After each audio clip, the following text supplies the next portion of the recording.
Welcome to today's Derby profile. Today we'll be going over a horse who's currently 19th in the Kentucky Derby ranks. His name is Spinoff. Spinoff is one of the more lightly raced runners in this race, with only 4 career outings, but he has never finished off the board.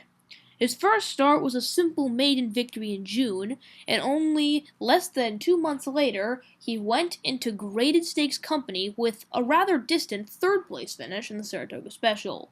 He didn't run again for the rest of his 2-year-old season until returning in late February of his 3-year-old season to win an allowance. Following the allowance win, Spinoff would try graded stakes company for a second time, and this time he briefly had the lead, but by the standards proved just to be too much for Spinoff, and Spinoff could only get second place. Still, he has enough graded stakes earnings and points to be 19th in the standings, so he is safely in the Kentucky Derby.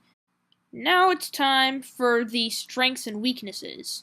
Now, he doesn't really have much for me to say about, as he is very lightly raced. But in those 4 starts, he has never finished worse than 3rd place, and already, in just those 4 starts, has just over $250,000.